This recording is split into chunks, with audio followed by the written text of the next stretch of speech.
Inuna niya muna yung bansa kahit yung sakit na nararanasan niya ngayon. Bugbog eh. Bugbog.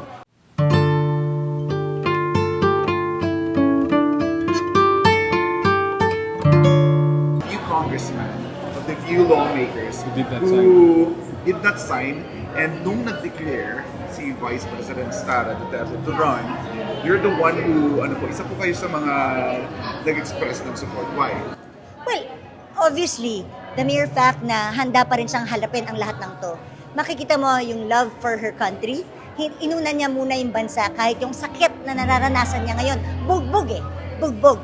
Pero yung lakas ng loob niya dahil nakita niya kung gaano first hand kailangan ng bansa yung serbisyo na ibibigay. Like I said before, hindi ko kasi makalimutan yung sinabi niya dati sa amin.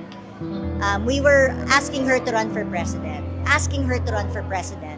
And then, hindi siya tumakbo. Nag-vice president siya kay Bongbong Marcos. Tapos sabi namin sa kanya, Ma'am, ikot kami pero pwede ba ikaw lang ang tulungan namin? Sabi niya, hindi. Kung tutulungan niyo ako, dapat tulungan niyo rin si Bongbong Marcos. Kung hindi niyo siya tutulungan, huwag niyo na akong tulungan. So that's the kind of character she has. And that's the kind of character I expect also when she serves her country.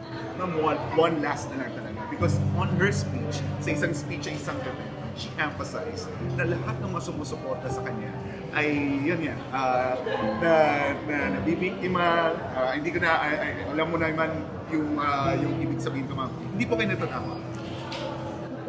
Nangyayari naman eh.